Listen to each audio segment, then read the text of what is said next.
Brazil. Hello to the species hidden, undiscovered still.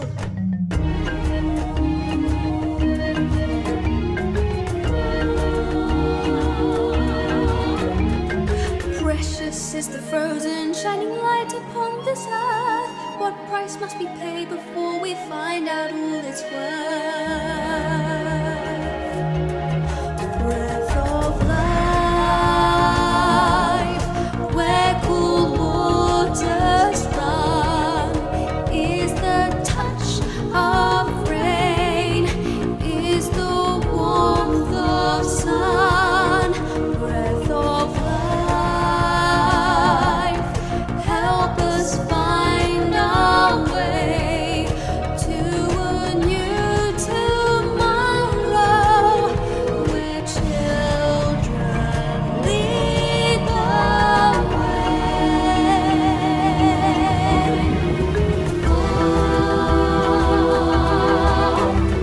Creatures of survival in the echo of a breeze.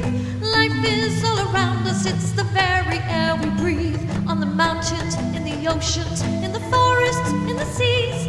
Life, it will surround us if we let our planet breathe. Earth,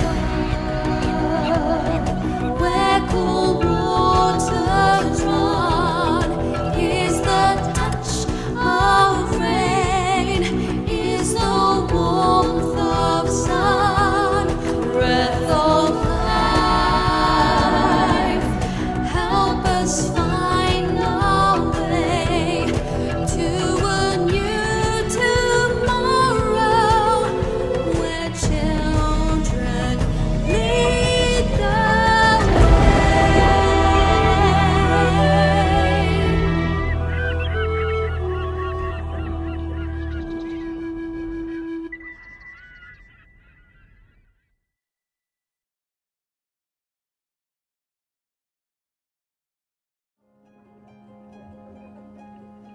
Walk through the world with care, my love, and sing the things you see.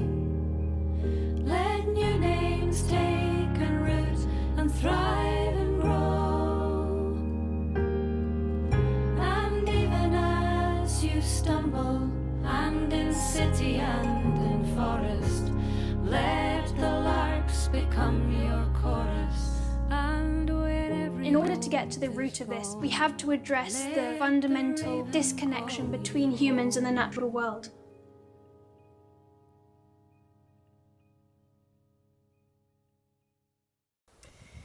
And we're back with the man who, honestly, we would not have been able to make Song for Nature without. It's Ben Bull, and Ben Bull is a great man.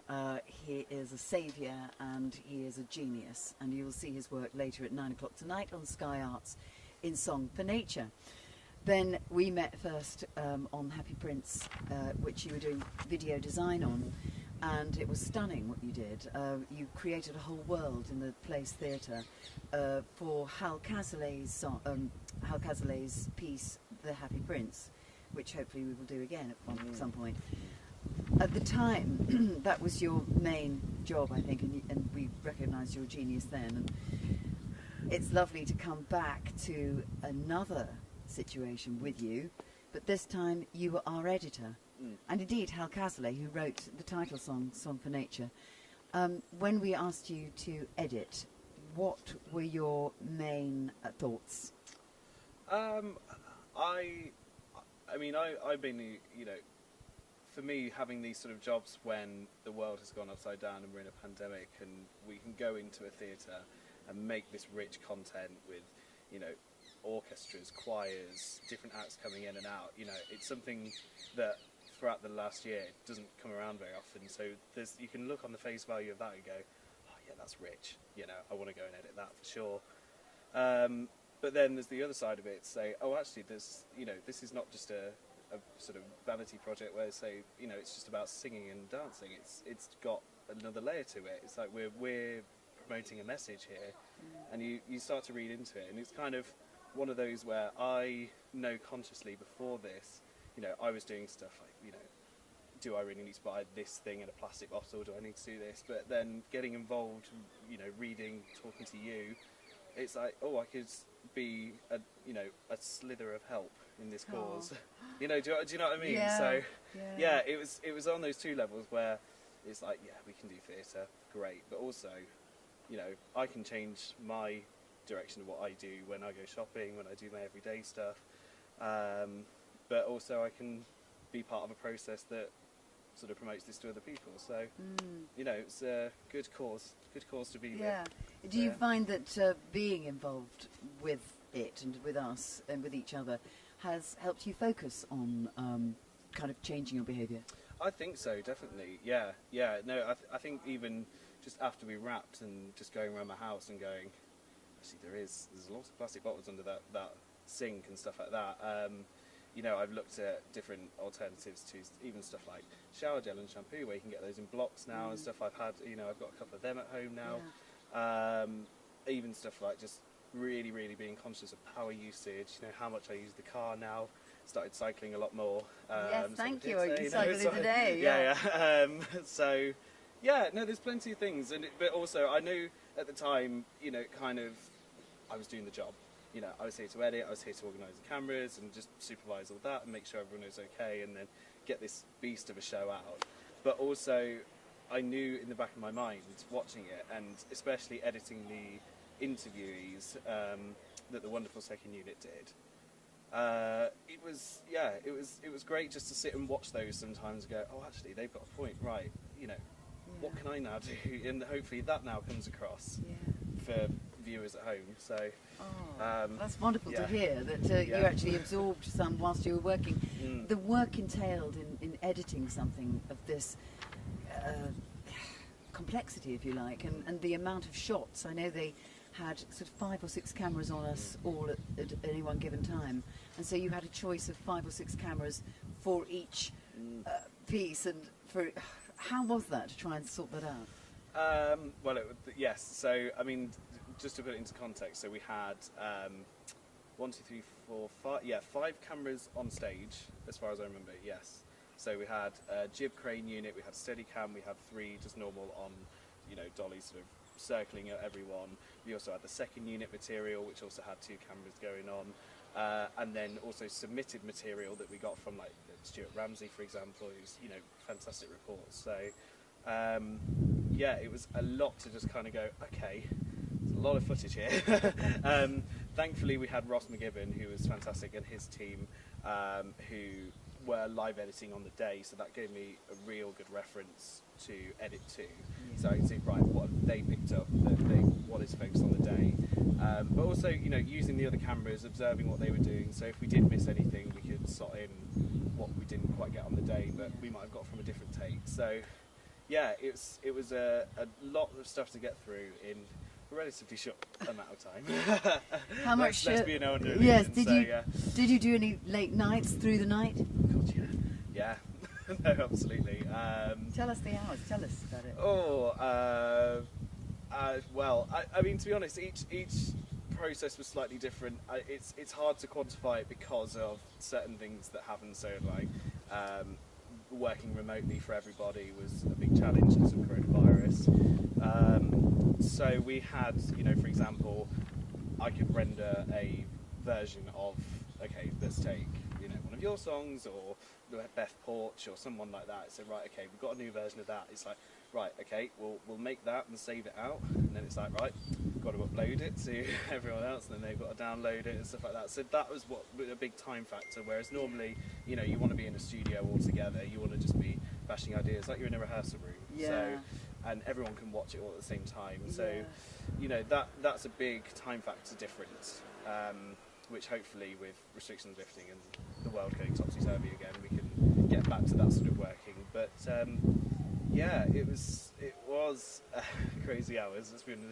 I'll be under no illusion. But you know, it never felt boring or sort of, you know, never felt lethargic after it, because you know, it was one of those things where I probably could have stopped at, you know, 10 in the evening or something each night, but it's like, oh, I just want to do a bit more. You know, I just want to, you know, it's because it was so rich with the material. You're like, okay, I know this has got to be done in a tight deadline, but this is bloody good. So, you know, you can kind of sit there and you go, Yeah, and you know, you get that happy feeling each time you cut a new number, and it's just one step closer, and you can go to bed and you're like, okay, that's one less thing to do today, it's two less things to do today, and then, you know, because you never know what's going to come up the day after with, you know, things being sent and in and out cuts and stuff like that. So yeah, it was a really good show to keep that sort of drive going to get it done, because it was so rich and lovely. So but that's down to you. So No. wow. Thank you. It's your. I'm so it's your glad job. that you were on it, because you know your heart already was in the right place about it all. Thank you for the work you've done. I mean, it really is a fantastic piece of work that you've created. And you know, when we were all standing around the side of the stage watching people's performances and thinking this is great, you never know if it's going to come through the camera. But certainly with what you put together, it does feel like we captured what it felt like on the day, which is wonderful. In the Colosseum, we had lots of lights, and we've had to do a carbon offsetting for that. And we're looking at the future of theatre. We're wondering how we're going to come out of COVID back into theatre, and also how we're going to go forward from COVID into a cleaner, greener kind of way of working. You've seen more than anybody, I think, in our team of lights and electrics and things. How do you think we're doing in the theatre generally for going forward with a more, with a carbon clean idea? I think it's easy to answer that question if you look at the last 10 years of where theatre's got to till now. And you see the progression in sort of LED technology for lighting is a major factor. You know, battery technology for people's, you know, desks and stuff like that. You know, even just down to the simple facts that, you know, creatives or technicians, we're not using, you know, old tungsten lights on our tech desk anymore. That's all LED now. So, but you know, looking more generally, the big things that burned electricity in theatre were your, you know, moving light rig. If you had a big musical, you know, it was, you know, you were using so much power. But if you start to break it down now and sort of go, oh, actually, loads, you know, people are starting to use not the, you know, old tungsten lighting, you know, and LED technology is coming on leaps and bounds every year. I mean, it's absolutely crazy. And, you know, it's you know, theatre has a massive part in how these lights are manufactured as well, because, you know, lighting designers, you know, quite openly say to manufacturers that, you know, we still want that lovely warmness that we got from the old lights, and manufacturers are going, they're not going, oh, we can't do that, it's right, yeah, give us another year or something, and it's just getting better and better and better each time. So, you know, give it another 10 years, it's going to be crazy. Like, you know, even for projection, you know, not using older style, you know, the stuff you'd find in cinemas, you know, that's becoming laser and LED as well. So, you know, we're still at the baby steps stage, but it's very quick, you know, and it's kind of endemic that, you know, we start low now, but actually the progression of the innovation of this technology just will go, you know, straight up once people start using it more. Yeah. And finding out what they need from it, and then, but you know, technology moves on really fast. So, regarding that, we've been told, you know, 2030 is a very particular time to turn everything around. That, in other words, we've got 9 years until that happens. You're talking about in 10 years' time. So, we're obviously, you know, we're not really moving fast enough. Is there any case, do you think, for open air theatre using, like we're doing now, natural light? Is there a technology forming where, I don't know, with the mirrors and stuff, you use the sunlight? Is that a possibility, do you think? In the UK... You just made that up. No, but it's fine. But in the UK, don't rely on it. But, I mean, certainly for, you know, abroad, it would be amazing. But, no, the UK, yeah, the sun's a little bit tricky. But, I mean, there's definitely scope to say, because these new LED lights are getting brighter and more versatile in what they can all do, so you don't just have like washes and profiles, you know, some are hybrids now, so you can have less of them but they do more. So I think it's not necessarily about looking at alternatives and see what we're doing, because that's going to take a while, because then everyone has to re-practice what they do. But if we look at the technology we've got now and go, right, let's keep innovating, we will get there. So Yeah. that's the progression, and there's so much good work going on behind the scenes that I am not even going to begin to Good. understand from, or manufacturers, not just even of lighting. I know I'm being biased, but sound, projection, automation, stuff like that. Everything's just getting that little bit more economical, environmentally friendly. But it's one of those where it might take a while to get to those next steps now, but each one of those steps gets a little bit quicker the better the technology gets. So, Yeah. What's your favourite of all the things that you're doing now? You seem to be gaining skills very, very quickly. I met you were doing video design, animation, and now you are a great editor. You work on camera as well, you do camera work? Like Seb is doing here? Yeah, enough of. Yeah, I mean, I'm not going to call myself a camera operator or a person, but it's one of those things that sometimes you just have to do and get on with. But it's like I was saying to you, I don't really know what I do anymore, because I was a theatre video designer, and then the theatre's closed, and then streaming and editing happened. So going out of the pandemic, I don't know, I'm going to be a baker or something. I don't know. So, but what's the favourite thing? I mean, this time round, it's during the last year, it's been definitely brilliant to learn, not just TV editing, but editing for streams, taking just real footage, because a lot of the time what I was doing beforehand was, animation, hand-drawn stuff, using projection onto theatre, whereas now it is, it's taking, still footage, filmed footage, all that stuff, making programs out of it. So it's a little similar, but it's actually quite far apart in terms of how they work. So it's been weird going from that to that this time last year, and then coming back to theatre now, which is going to be even a bit more strange, because we don't know what theatre's going to be. So yeah, but what are you moving on to next? So moving on to next, I don't know what I can reveal. Oh, okay. But it's there's Theatre? Theatre is coming back. That's starting to happen, which is great, and it's great to see buildings open and people just going for it. You got some fantastic producers out there that have just said, we'll bite the bullet. Yeah. We might make a loss on this one, but sod it, let's get the theatres open. Which and we're all in that league together. I talk with many other creatives, designers, technicians that go, okay, might not make so much on this show, but if we can just do a show again, that's what we want.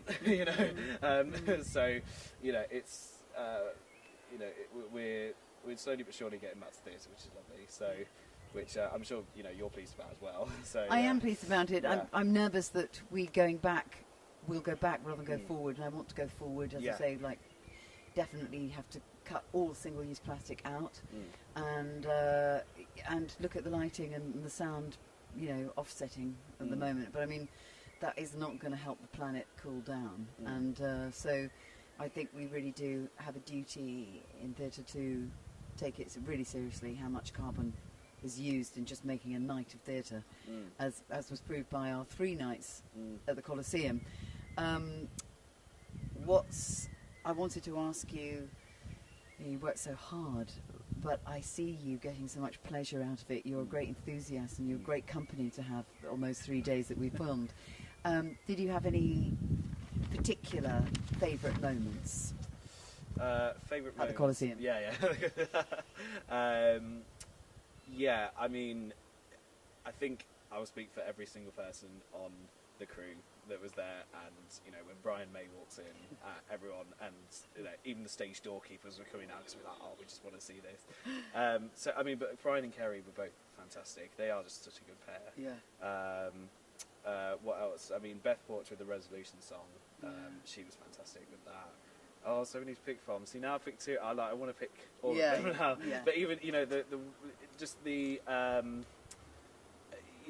the amount of different content we got in those days. So having Marcelino Sambe just take over that stage, and with those lovely crane shots above, and with the empty theatre behind, it's also rich content.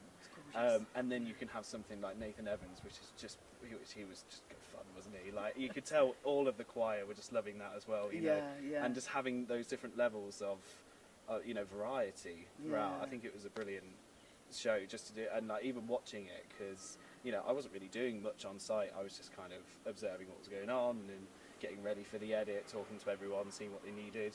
But even just when you know they called action, just sitting and watching you going, yeah, this is pretty fun, you know. So I can't pick a singular moment. They were all brilliant in their own way, and all brought something else to the table. So yeah, no, it's fantastic. It's all good. Thank It's all very good. Thank you so much, Ben. And so that seems a good place to leave that discussion. Yeah. And you can see our concert at 9 o'clock tonight on Sky Arts. See you then. Cheers. Walk through the world with care, my love, and sing the things you see. Let new names take a root and thrive and grow. And even as you stumble, and in city and in forest, let the larks become your chorus. And in order to get to the root of this, we have to address the fundamental disconnection between humans and the natural world.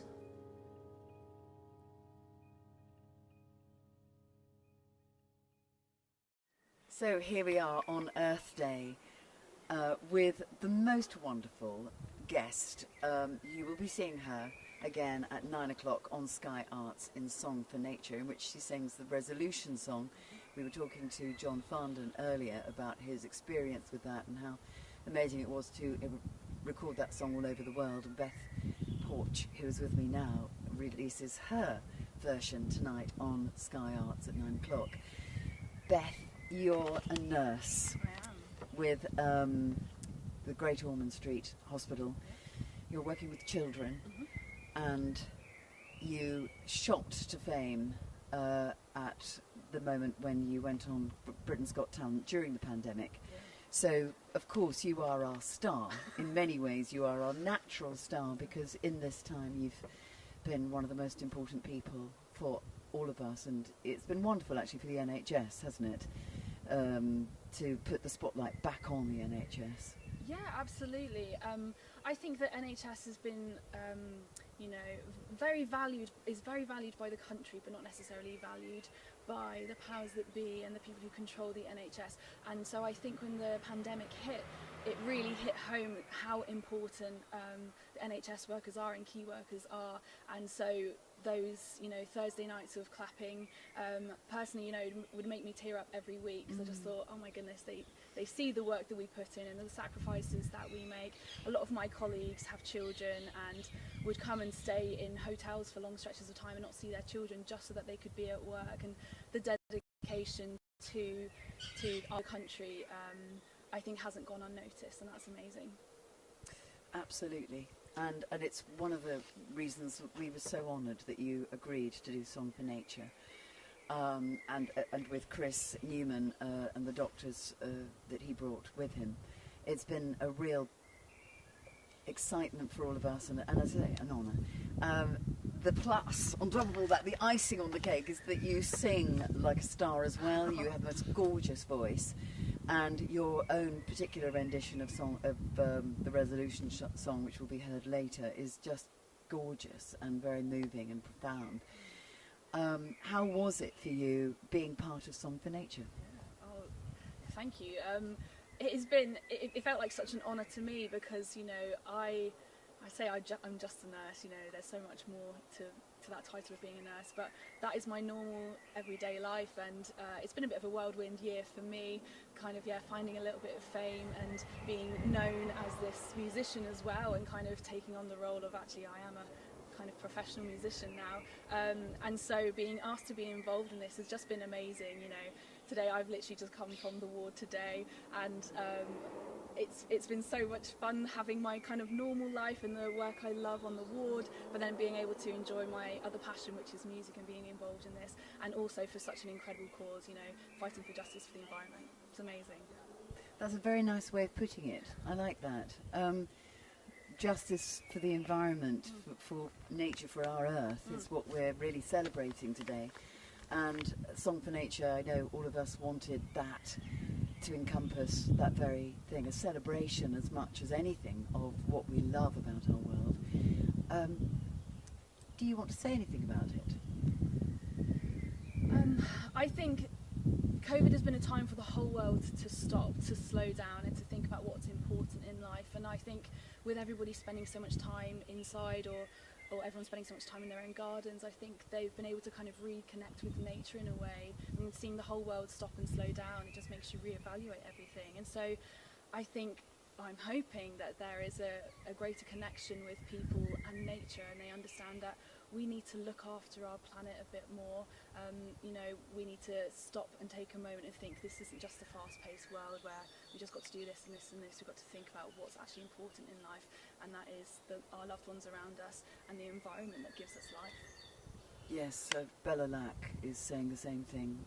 She's a young environmentalist, and yes, I look forward to hearing her words again this evening. I think for us more mature human beings, it's really good to hear young people. It's okay, we can carry on. It's really good to hear that young people are really thinking about that. Obviously, for people like me, it's important that we do as much as we can to prevent you having to inherit huge problems as we move on and pass on, but leave you actually with a planet that's in a much better state than it is right now. That's what we're hoping. Talking about your life as a musician that had begun, tell us a bit about the music you love and that you're writing. Yeah, well, I don't think people realise that being a musician is part of who I am. It's part of my life, and it has been for forever pretty much. I grew up in a household, and for me, growing up a nurse, I was inspired by my grandparents who were a doctor and a nurse, and my dad was a firefighter, my mum's a social worker. So we're very much public workers. We work for people, we care for people, but also my dad is a piano tuner as well, and so grew up in a very musical household, and I've been writing songs since I was a kid, and so there was always kind of this part of me that thought maybe I could be a songwriter, but I don't think I ever believed in myself. I didn't think my voice was good enough. I was never going to be Beyonce or Adele, obviously recently I've learned that my voice is my voice, and people like it for what it is, and so yeah, it's been amazing for me. I pursued nursing and it's been amazing, but for me music has kind of come back into my nursing life because I play for the kids on the ward, and then with that you know, I had a viral video of me playing to the children, and people basically just wanted more music, so that turned into me going on Britain's Got Talent, where then last year, about a year ago, my audition aired, and the song was released as a charity single, and it got to number 25 in the chart, and all these crazy things have happened, and I ran away from this music career that I kind of wanted but just didn't think I could ever, you know, grasp, and now music's kind of made its way back into my life. So I love being a nurse, and I will hopefully be a nurse forever, but being a musician is also part of who I am. Yes. Yeah. It's a really, really wonderful evolution in your life. Wonderful that talent will out, even if you don't think yourself that it will. It has, and your voice is just gorgeous. I could listen to it all day, every day, and hope to. And I hope you record an album. Hopefully, yes. We must talk about that. Yes. So that is exactly how I wanted to ask you. Finally, for your future, both musically and with the planet, do you see a combination of events? Music and the planet? For you? For me, I hope so. For me in my life, I don't know what already it's proven that life is unpredictable. It takes you down so many different paths, and so I'm now kind of open to anything. I'm hoping that they still love my role as a nurse, and we'll see kind of what happens there. Thank you so much, Beth. It's a real honour to have you. Ladies and gentlemen, you are going to love Beth tonight in Song for Nature. She is just gorgeous, and we were very lucky that she said yes, as we are with all of the incredible artists that are performing tonight at 9 o'clock, Sky Arts. we decided to come back with a little extra. Beth and I realised that this is a perfect evening, and she has been writing songs, and she's going to leave us with this wonderful present of her latest song, Favourite. Thank you.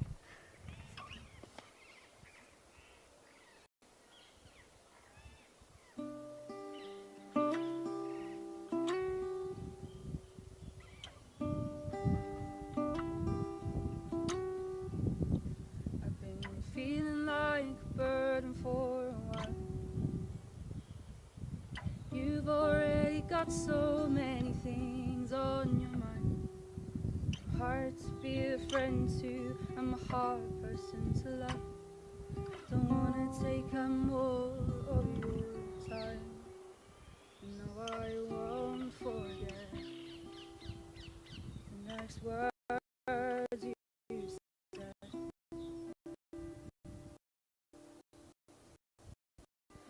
Don't you speak this over yourself. Don't believe the lies that have seeped into your heart. Don't you know my love's deliberate? Well, here's a secret. You're my favorite.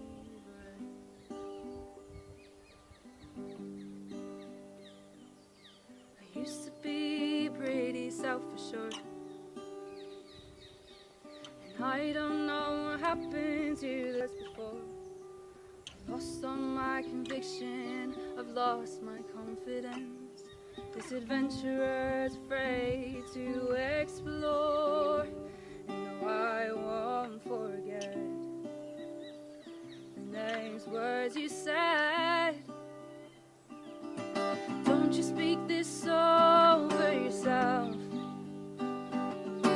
Don't believe the lies that have seeped into your heart.